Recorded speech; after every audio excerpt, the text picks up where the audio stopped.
बोलो पशुपतिनाथ की जय। शंकर भगवान की जय। पशुपतिनाथ व्रत की कथा। ऋषि बोले, हे भगवान, हम पाशुपत व्रत के सुनने की इच्छा करते हैं, जिसे करके ब्रह्मादित्य भी पाशुपत हो गए। वायु बोले, समस्त पापों को दूर करने वाला रहस्य मैं आपसे वर्णन करता हूँ। यह पाशुपत व्रत अथर्वशीरस उपनिषद में प्रसिद्ध है। इसका काल चैत्र पूर्णमासी, शिव स्वीकृत देश, क्षेत्र, आराम, श्रेष्ठ लक्षण युक्त इसमें कहा है। पहला, उसमें पहले त्रयोदशी के दिन स्नान आदि करके उनसे आज्ञा ले, विशेष पूजा करके स्वयं शुक्ल वस्त्र करके, शुक्ल यज्ञों पवित्र श्वेत चंदन धारण करके, कुशासन पर बैठकर मुट्ठी में कुशों को लेकर उत्तर या पूर्व को मुख करके 3 प्राणायाम करके देवी और देव को विज्ञापन किए मार्ग से धारण करके मैं दीक्षित होकर यह व्रत करता हूँ, यह संकल्प करें।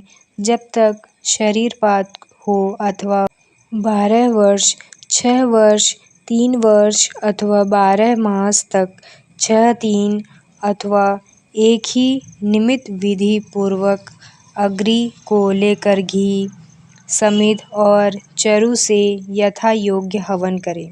1 से 10 पूर्व आहुति के उपरांत फिर तत्वों की शुद्धि के उद्देश्य से उन समिधा आदि का मूल मंत्र से हवन करें और यह तत्व मेरे देह को शुद्ध करे, ऐसा स्मरण करता जाए। पंचभूत तन्मात्रा, पंच कर्मेंद्रिय ज्ञान और कर्म से भेद से इनके 5 विभाग हैं।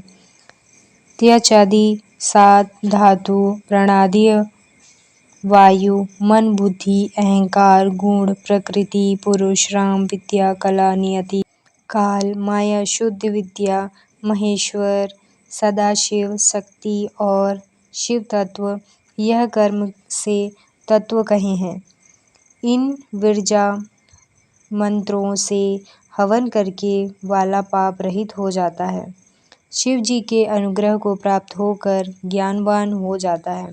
फिर गोबर लाकर उसका पिंड करके मंत्र पढ़कर सूंघकर उसे अग्नि में रखकर उस दिन व्रती फिर प्रातःकाल चतुर्दशी के दिन सब पहले दिन का कृत्य करके होम के पीछे रुद्राग्नि को शांत करके यंत्रपूर्वक भस्म ग्रहण करें। फिर जटा युक्त और मुंडित या केवल शिखा मात्र धारण किए हुए इड़ा पिंगला के बीच में सुषुम्ना है। यह मल रहित ब्रह्म स्वरूपिणी नाड़ी है। इसके बाईं ओर इड़ा, दाहिनी ओर पिंगला नाड़ी है। 11 से 20 गेरुआ वस्त्र या चर्मधीर वस्त्र धारण करें। एक वस्त्र धारण करें। वैकल्वे मेंढला दंड धारण किए रहे। फिर चरण धोकर 2 बार आचमन करके अपने शरीर को उन हवन की भस्म से भूषित करें। यह 6 अथर्ववेद के मंत्र हैं। इनसे सिर से लेकर चरण तक स्पर्श करें। फिर इसी क्रम से सर्वांग में भस्म लगाएं। ओंकार युक्त शिव जी का उच्चारण करें। फिर इन मंत्र से त्रिपुंड लगावें। इस प्रकार शिव भाव को प्राप्त होकर शिव योग का आचरण करें। तीनों संस्थाओं में इस पाशुपत व्रत को करें। यह मुक्ति भक्ति का देने वाला पशुत्व दूर करता है। इस पाशुपत व्रत से पशुपन त्याग करें। लिंग मूर्ति सनातन महादेव जी की पूजा करें। 8 दलों का स्वर्ण का कमल 9 रत्नों से अलंकृत करके कर्णिका और केसर के सहित पद्मासन की कल्पना करें। एक ऐश्वर्य होने पर करें तथा इसके अभाव में लाल श्वेत कमल स्थित करें। यदि यह भी न हो सके तो केवल भावना का कमल स्थित करें। उस कमल की कर्णिका में एक छोटी सी लिंग मूर्ति स्फटिक की स्थापित कर क्रम से पूजन करें। उस लिंग को विधि पूर्वक स्थापन कर और शुद्ध कर पंचमुख के प्रकार से आसन मूर्ति को कल्पना करके पंचगव्यादि पवित्र विस्तार पूर्वक यथा योग्य सहस्त्र कलशों से स्नान करावें। गंध द्रव्य कपूर चंदन आदि कुमकुम यह सब वस्त्र वेदी सहित लिंग को चढ़ाकर भूषण से भूषित करें। बिल्व पद श्वेत पद्म नीलकमल तथा दूसरे सुगंधित पुष्प पवित्र श्रेष्ठ बिल्वपत्र चित्र दूर्वा अक्षत महापूजा के विधान से यथालाप पूजित करके धूप दीप आद्य नैवेद्य प्रदान करें। इस प्रकार शिवजी को निवेदन करके कल्याण की प्रवृत्ति करें और जो न्यायपूर्वक उपार्जन की हुई अपने को इष्ट वस्तु हो वह सब द्रव्य इस व्रत में विशेष कर देने चाहिए। श्रीपत्र उत्पल और कमल सहस्त्र चढ़ाने चाहिए अथवा कमती संख्या 101 चढ़ाने चाहिए। उसमें भी विशेषकर बेलपत्र को न त्यागें।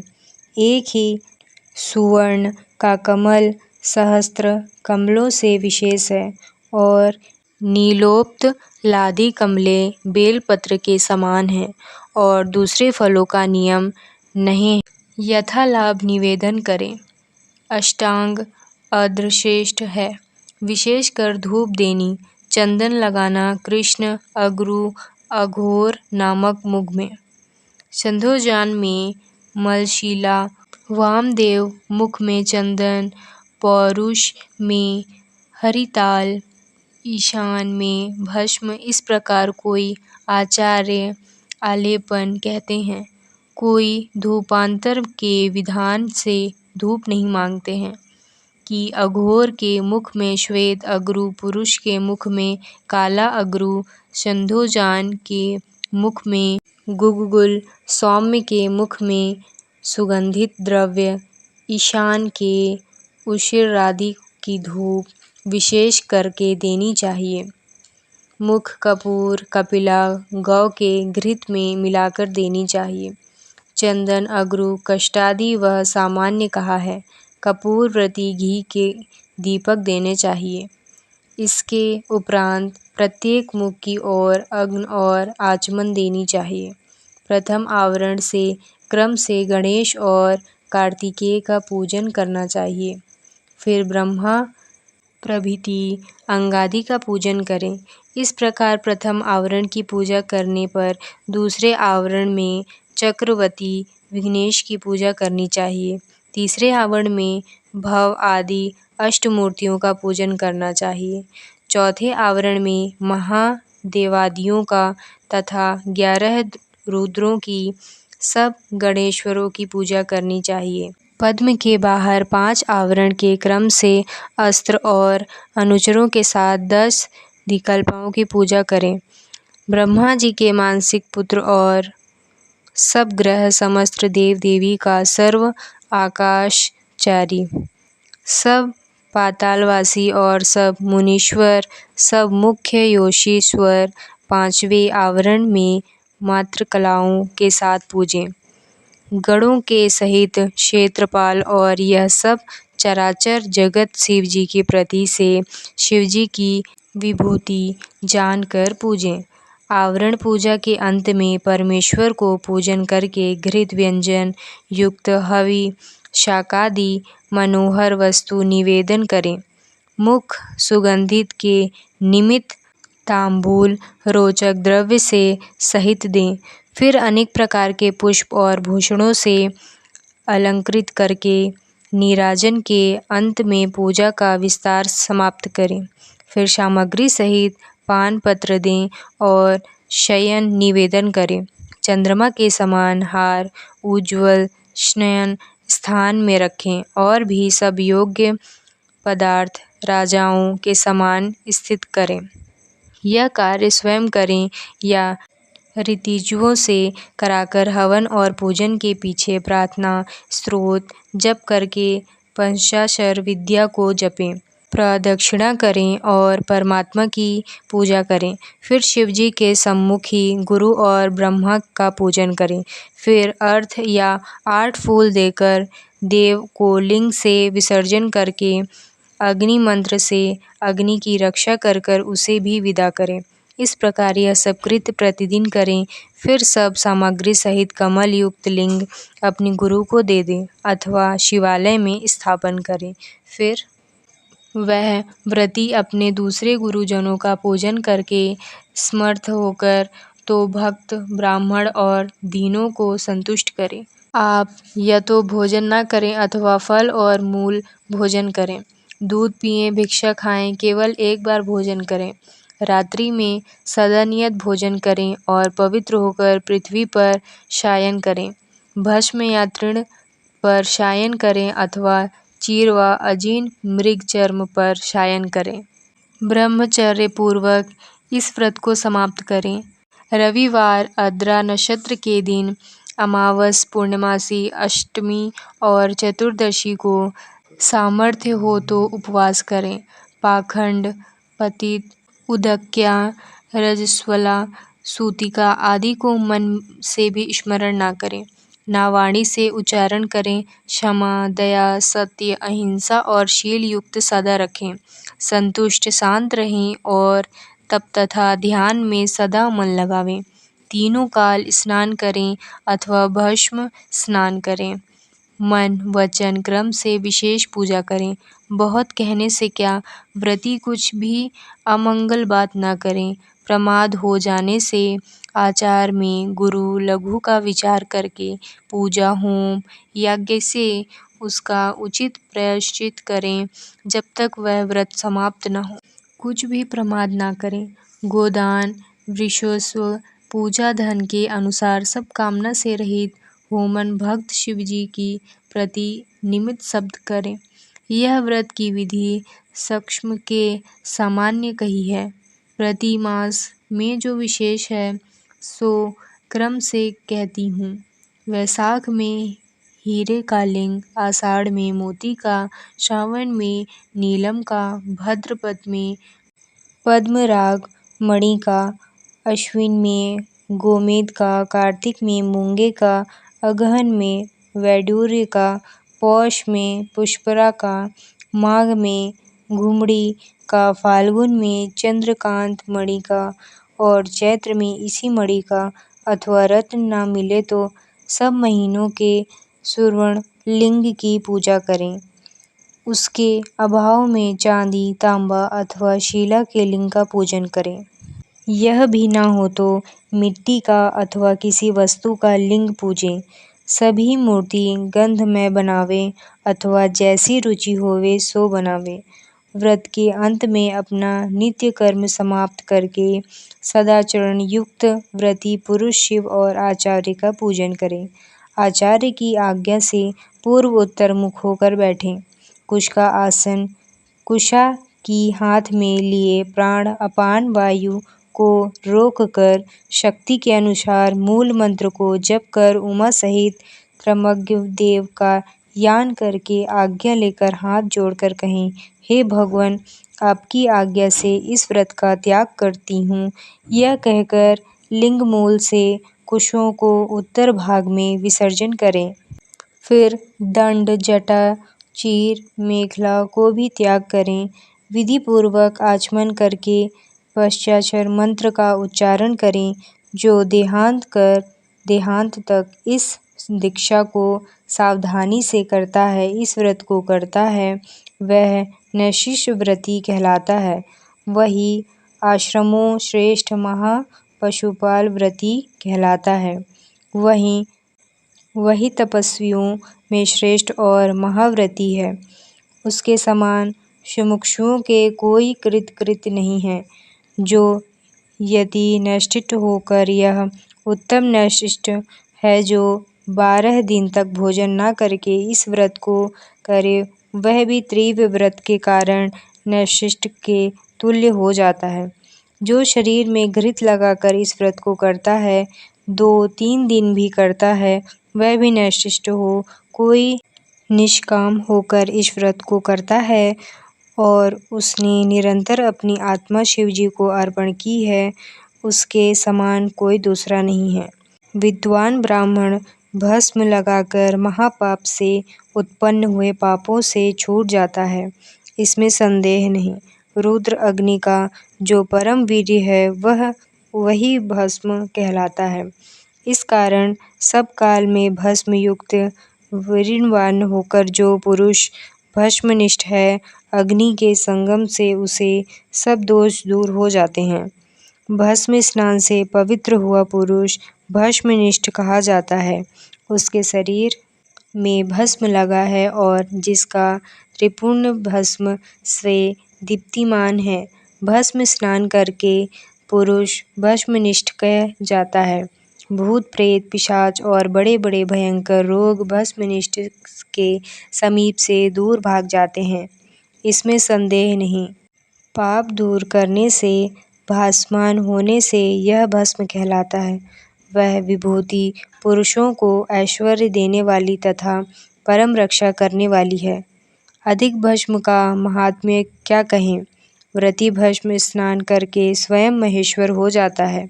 यही भस्म परमेश्वरी और शैवों का परम अस्त्र है। इसके उपयोग के तप में आपदा निवारण की है। इस कारण सब प्रकार के यंत्र से पाशुपत व्रत करना चाहिए। धन के समान भस्म संग्रह करना चाहिए और भस्म स्नान से प्रीति करनी चाहिए। ऋषि बोले, धौम्य के बड़े भ्राता उपन्यु ने बाल्यावस्था में दूध से निमित्त पत किया था। उसे शिवजी ने प्रसन्न होकर क्षीर सागर दिया, परंतु उस बालक को शिव शास्त्र की प्रवक्ता किस प्रकार प्राप्त हुई और वह किस प्रकार शिवजी का सद्भाव जानकर तप से निरत हुआ। तप करते समय उनको किस प्रकार ज्ञान प्राप्त हुआ और उन्होंने रुद्रागी के परम वीर्य भस्म से कैसे रक्षा प्राप्त की, सो कहिए। वायु बोले, हे यह उपमन्यु कोई साधारण बालक नहीं थे जो ऐसा तप किया था। वह महात्मा भृगुपाद मुनि के पुत्र थे, जन्मांतर में सिद्ध थे, परंतु किसी कारण से अपने प्रात्व के भ्रष्ट होकर कुमारता को प्राप्त हुआ। इस कारण महादेव जी के प्रसाद से और होने वाले भाग्य के बल से दुग्ध की इच्छा से ब्याज के तप करके महादेव जी की कृपा के द्वारता को प्राप्त हुए। इसी कारण शिव जी के उनसे निमित्त गणेशत्व कुमारत्व के सहित दुग्ध का सागर प्रदान किया। इसी शिव जी के अनुग्रह के कारण उनको ज्ञान शास्त्र प्राप्त हुआ और कुमार अवस्था में ही उसे धारण करने की शक्ति प्राप्त हुई। इसी से उनको कुमार अवस्था में शिव शास्त्र की स्वीकृति हुई। जैसे ज्ञान सागर कुमार के मुख में नंदी के ज्ञान पाया था, इसी प्रकार शिव ज्ञान की प्राप्ति में इसका कारण दिखा है। दुग्ध के कारण साक्षात अपनी माता के शोक भरे वचन सुने। किसी समय उसने अपने मामा के आश्रम में बहुत थोड़ा दूध पिया। मातुल के पुत्र से उसने ईर्ष्या की, जो कि क्षीरपान से तृप्त था। दूध पीकर मामा के पुत्र को आनंद से बैठा हुआ देखकर व्याघ्रपाद का पुत्र उपमन्यु प्रेम से माता से बोला। उपमन्यु बोला, हे माता, ये महादेव भागे, हे तपस्विनी, मुझे भी गौ का स्वादिष्ट दूध दो, मैं थोड़ा सा पी नहीं पाऊंगा। गरम गरम ला। वायु बोले। पुत्र के वचन सुनकर उसकी तपस्विनी माता व्याघ्रपाद की स्त्री बड़ी दुखी हुई। आदर से पुत्र को आलिंगन करके लड़खड़ाए अपने को निर्धन मानकर दुख से विलाप करने लगी। इधर महाकालिंतमान बालक उपमन्यु बारंबार दूध की याद करके बारंबार रोते हुए उससे दूध मांगने लगे। तपस्विनी दृढ़ स्त्री ने उसके हठ को जानकर उसकी शक्ति के लिए एक उपाय सोचा।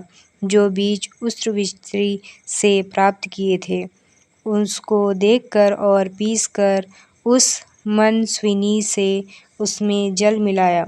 बेटा आओ, ऐसा सासपूर्वक कहकर उसने आलिंगन कहके दुख बनावटी दूध दिया।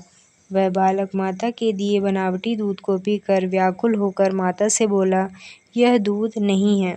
तब वह देखकर पुत्र का सिर सूंघकर दुखी होकर अपने हाथ में कमल समान नेत्रों के आंसू पोंछकर बोली, सब रत्नों से पूर्ण नदियाँ स्वर्ण पाताल में सबको प्राप्त हैं। यह जो भाग्यहीन और शिव भक्ति रहित है वे उन्हें नहीं देख पाते। राज्य स्वर्ग मोक्ष दूध से भोजन में वाणी प्राप्त कर नहीं सकते, जिन पर शिव जी प्रसन्न नहीं हैं। ये सब शंकर जी की कृपा से मिलते हैं, अन्य देवताओं से नहीं। अन्य देवताओं के मन में लगाने वाले दुख में व्याकुल होकर भटकते हैं। हम वनवासियों को दुग्ध कहाँ प्राप्त हो सकता है। हे पुत्र, कहाँ तो दूध के साधन और कहाँ हम वनवासी। सब प्रकार के अभाव से दरिद्रता से मैं भाग्यहीन हूँ, जो कि मैंने जल में पिट्ठी डालकर तुझे असत्य दूध बनाकर दिया था। तूने मामा के घर में औटा हुआ थोड़ा दुग्ध पान किया था, इससे तुझे स्वाद विदित है। उसको स्मरण करके मुझे दूध नहीं दिया, ऐसा कहकर रोता हुआ मुझे दुखी करता है। बिना शिव जी की कृपा से तुझको दूध प्राप्ति न होगी। उन्हीं शिव जी के चरण कमल की पार्वती और गणों से सहित आराधना करो। जो उनको भक्ति से कुछ भी स्मरण किया जाए वह सब संपत्तियों का कारण है। हमने धन देने वाले शिव जी की पूजा नहीं की, वह कामना वालों को यथा योग्य फल देते हैं।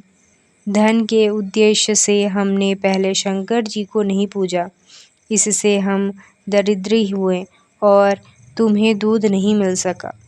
हे पुत्र, पूर्व जन्म शिवजी के उद्देश्य से या प्रभु विष्णु के जो उद्देश्य से जो दिया जाता है वही मिलता है। इस प्रकार माता का शोकादि का सूचन सत्य वचन सुनकर बालक होकर भी पश्चाताप करके हुए प्रबलता से बोला। उपमन्यु बोले, हे माता, शोक मत करो। यदि संभाव शिव हैं तो हे महाभागे शोक त्यागे सब भला होगा। हे माता, मेरे वचन सुनो। यदि महादेव जी हैं तो शीघ्र व देर में हैं, उन्हें प्रसन्न करके दूध का सागर ले आऊँगा, जो कि कभी घटेगा नहीं। वायु बोले, इस प्रकार उस महामती बालक के वचन सुनकर प्रसन्न होकर उसे बुद्धिमती माता बोली, हे तात, मेरी प्रीति बढ़ाने वाली शुभ वार्ता तुझमें विचारी। तू देर मत कर, सांब का भजन कर। परम कारण शिव जी सबसे अधिक हैं, सारा जगत उन्हीं का किया हुआ है। ब्रह्मा जी आदि उनके दास हैं, उन्हीं की प्रसन्नता से ये सब ऐश्वर्य है। हम उन प्रभु के दोस्त हैं, उन लोग के कल्याण करने वाले शंकर जी के सिवाय अन्य को मैं नहीं जानती। अन्य देवताओं को छोड़कर मन वचन कर्म से उन्हें शिव जी को पार्वती सहित गणेश सहित परम प्रीति के भजन करना चाहिए। उन देवाधिदेव वरदाई मंगलदायी शिव जी का ओम नमः शिवाय यही मंत्रवाचक है। ओमकार सहित जो 7 करोड़ मंत्र हैं वह इसी से लय होकर फिर इसी में ही निकलते हैं। अपने अधिकारी अपेक्षा से सुप्रसाद सहित वे मंत्र हैं, अर्थात अधिकारियों के अनुसार पृथक पृथक हैं, परंतु यह मंत्र ईश्वर की आज्ञा से सबसे अधिकार का है। जिस प्रकार शिव जी संपूर्ण उत्कृष्ट और निकृष्ट आत्माओं की रक्षा करने में समर्थ होते हैं, उसी प्रकार यह मंत्र है। यह मंत्र सब दूसरे मंत्रों से प्रबल है। यह सबकी रक्षा करने में समर्थ है, उससे परे फिर और इच्छा नहीं करनी चाहिए। इस कारण हे पुत्र, अन्य मंत्रों को छोड़कर पश्चांतर मंत्र जपने में तत्पर हो। यह मंत्र जिज्ञा के अंतर्गत होने से फिर कुछ दुर्बल नहीं कर सकता। यह शैवों की रक्षा का हेतु परम दुर्बल अरोग शास्त्र है, वह इसी से उत्पन्न हुआ है। ऐसा जानकर उसमें तत्पर हो, तुम्हारे पिता के समीप में मैंने यह भस्म प्राप्त की है, जो विरजा अग्नि के उत्पन्न होने के कारण सिद्ध और महाआपत्ति को दूर करने वाली है। इसे लगाओ, यह जो तुम्हें मैंने मंत्र दिया है, इसको मेरी आज्ञा से ग्रहण कर। इसी के जप करने से तुम्हारी रक्षा होगी। इस प्रकार माता ने आज्ञा देकर शिवस्तु ऐसा उच्चारण करके विदा किया और मुनि उसी आज्ञा सिर पर धारण करके और प्रमाण करके तप करने में निमित्त चला गया। तब माता ने उसके प्रति वचन कहे कि देवता तेरा मंगल करे। इस प्रकार माता की आज्ञा से उसने दुश्चर तप करना आरंभ किया।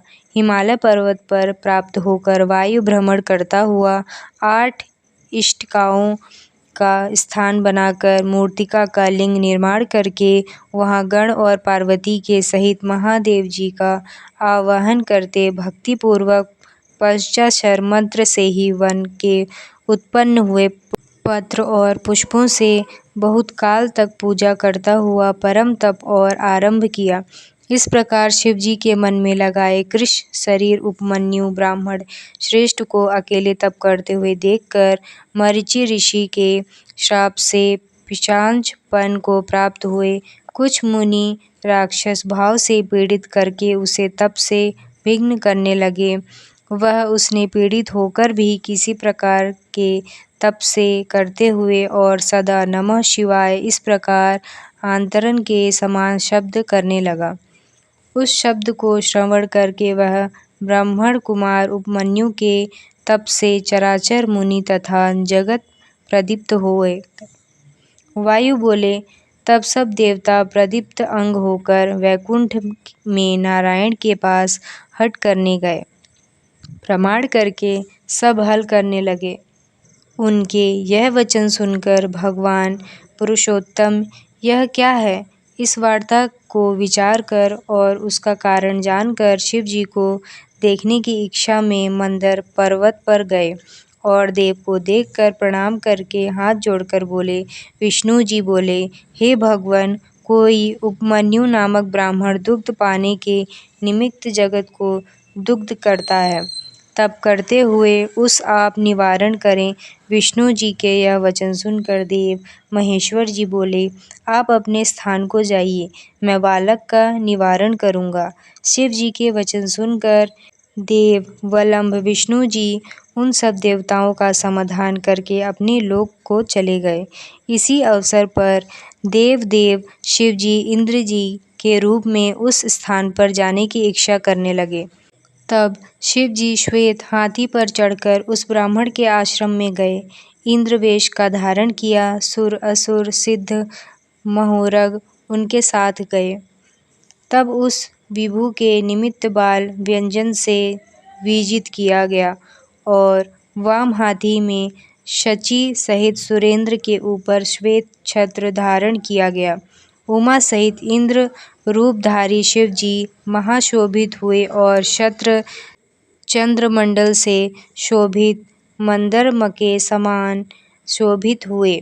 इस प्रकार ईशान इंद्र रूपधारी शिवजी को देखकर महामुनियों की में श्रेष्ठ उपमन्यु प्रणाम करके स्वयं बोले। उपमन्यु बोले, हे देवेश्वर, आपने स्वयं आकर मेरा आश्रम पवित्र किया।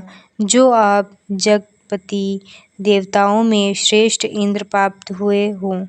इस प्रकार कहकर उपस्थिति हुए ब्राह्मण को इंद्र रूपधारी शिव जी में गंभीर वाणी से बोले, हे सुवत्र, मैं तेरे इस तप से बहुत प्रसन्न हुआ हूँ। तू वर मांग। हे मुहामनि, हे धौम्य और अग्रज, मैं तेरे सब मनोरथ पूर्ण करूँगा। जब इस प्रकार शिव रूपी इंद्र ने कहा, तब वह मुनि श्रेष्ठ शिव जी में भक्त हो यही हाथ जोड़कर बोला। यह सुनकर इंद्र बोले, तुम नहीं जानते कि मैं देवताओं का राजा हूँ, तीनों लोकों का अधिपति इंद्र हूँ। सब देवता मुझको नमस्कार करते हैं। हे विपत्र ऋषि, तू मेरा भक्त हो, सदा मेरी अर्चना कर, तेरा कल्याण हो, मैं ही तुझको सब कुछ दूंगा। निर्गुण रुद्र को त्याग दे। निर्गुण रुद्र से तेरा क्या कार्य बनेगा, जो देवताओं की पंक्ति से बाहर होकर पिशाचपे को प्राप्त हुए हैं। वायु बोले। यह सुनकर पंचाक्षर मंत्र जपते हुए वह मुनि धर्म में विघ्न मानकर इंद्र से बोले। उपमन्यु बोले, शिव निंदा से तत्पर आपने प्रसंग से महात्मा रुद्र का निर्गुणपन कथन किया है, पर सब देवताओं की अधिपति रुद्र को तुम नहीं जानते हो। ब्रह्मा विष्णु महेश के भी उत्पादक वे प्रकृति से परे हैं, जिनको ब्रह्मवादी सत असत व्यक्त रूप में कथन करते हैं तथा नित्य एक अनंत कहते हैं, उन्हीं से वर मांगूंगा। हेतुवाद से रहित संख्या योग के अर्थ देने वाले परम रूप हैं, ऐसा जानकर जिनकी उपासना की जाती है उन्हीं से वर मांगूंगा। सबके कारण शिव जी से परे कोई तत्व नहीं है। ब्रह्मा विष्णु आदि देवताओं से निर्माता गुण से वही विभु हैं। बहुत कहने से क्या है, यह बात मैंने भीली से जान ली है कि यदि शिव जी की निंदा सुनी जाए तो जान लो कि जन्मांतर से पाप किए हैं। शिव जी की निंदा सुनते ही उसको तत्काल मारकर उसी समय अपना देह त्याग दे तो वह शिवलोक को जाता है। हे सुराधम, मेरी दूध की इच्छा यूं ही रहे, मैं तुमको शिवास्त्र से मारकर अपने देह को त्याग कर इंद्र को मारने का उद्यत हुए। घोर भस्म लेकर उसको अघोर अस्त्र से अभिमंत्रित करके इंद्र से उद्देश्य से मुनि बड़ा शब्द करके त्यागा और शिव जी के चरण कमलों को स्मरण करके अपना देह त्याग करके और उद्यत हुए तो भग देवता के नेत्रहारी शिव जी के सौम्यता से उस योगी की धारणा को निवारण किया। उस छोड़े हुए आरोग्य शास्त्र को शिव जी की आज्ञा से शिव जी ने प्रिय नंदी से ग्रहण किया। उस समय परमेश्वर ने अपने स्वरूप में स्थित होकर उस उपमन्यु को अपना चंद्रभाल रूप दिखाया। सहस्रों दूध के सागर, अमृत के सागर, दही घी के सागर, फल भक्ष्य भेजों के सागर तथा पुओं से पर्वत प्रभु ने उस बालक को दिखाए।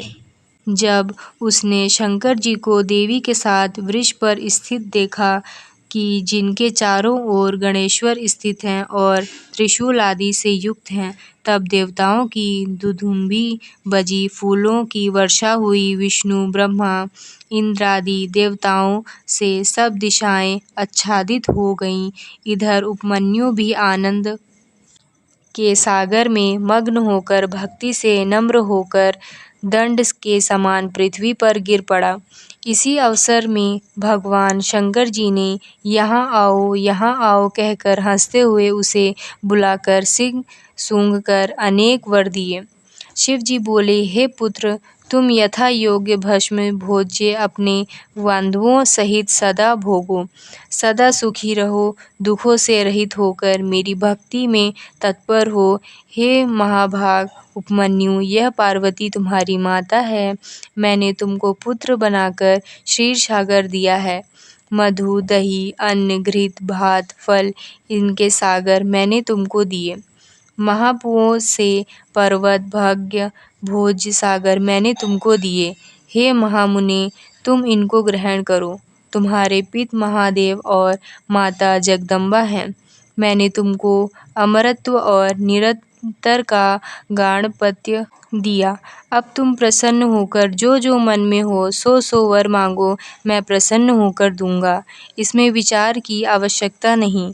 वायु बोले, महादेव जी ने ऐसा कहकर अपने हाथों से उपमन्यु का आलिंगन करके उनका सिर सूंघकर, यह तुम्हारा पुत्र है, यूं कहकर देवी को निवेदन किया। देवी ने भी अपने कमल जैसे हाथों से प्रेम से कुमार के समान उसका सिर सूंघकर उसको अविनाशी कुमांत्व दिया। शिरंभित से सरकार रूप से स्वदुशीर हाथ में धारण किए वह अविनाशी दूध पिंडकार उसके हाथ में समर्पण किया। योग ऐश्वर्य दुष्टि अविनाशिनी ब्रह्म विद्या परम समित्री संतुष्ट मन से उसको प्रदान की। फिर भी प्रसन्न हो शिव जी उसका तप तेज देखकर उपमन्यु मुनि को दिव्य वर देने लगे। व्रत पशुपत ज्ञान व्रत योग तत्व से देखकर निरंतर विकित्व मुनिराज को दी। वह भी दिव्य वर देने लगे। पाशुपत ज्ञान व्रत योग तत्व से देखकर निरंतर विकित्व मुनिराज को दी।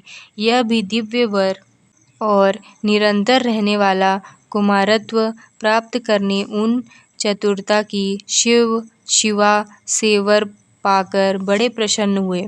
तब प्रसन्न चित्त होकर हाथ जोड़कर प्रणाम करते महेश्वर देव से वर मांगने लगे। उपमन्यु बोले, हे देव देवश, हे परमेश्वर, प्रसन्न होकर अपनी अव्यभिचारिणी भक्ति मुझको दीजिए। हे महादेव जी, आपके संवादियों से मुझे श्रद्धा दीजिए। अपने दासों से परम स्नेह और सदा उनकी समीपता दीजिए। यह कहने के उपरांत प्रसन्न मन होकर वह ब्राह्मण श्रेष्ठ उपमन्यु सहर्ष गदवादी से महादेव जी को प्रसन्न करने लगे। उपमन्यु बोले, हे देव महादेव, हे शारणगत वत्सल्य, हे करुणा सागर, हे सांब शंकर, प्रसन्न हो। वायु बोले, सबको वर देने वाले महादेव जी, ऐसा कहकर प्रसन्न मन होकर मुनि श्रेष्ठ उपमन्यु से बोले। शिव जी बोले, हे पुत्र, मैं तुझसे प्रसन्न हूँ। मैंने तुझे सब दिया। तू मेरा ऋण भक्त है, यह मैंने जान लिया। तुम दुखी से रहित होकर अजर अमर हो, महायशस्वी, तेज से युक्त, ज्ञान से युक्त हो। तुम्हारे बांधव और कुल तथा गोत्र सदा अक्षय रहेंगे। हे द्विज श्रेष्ठ, तुम्हारी मुझसे निरंतर भक्ति होगी। हे द्विजोत्तम, मैं तुम्हारे आश्रम में नित्य समीपता करूँगा। तुम मेरे समीर सदा आनंद से विहार करोगे। कोटि सूर्य के समान कांति वाले भगवान शिव जी यह कहकर और उसको वर देकर अंतर्ध्यान हो गए। उपमन्यु भी प्रसन्न होकर उनसे वरदान पाकर महासुखी होकर अपनी माता के समीप चले गए। तो बोलिए शंकर भगवान की जय।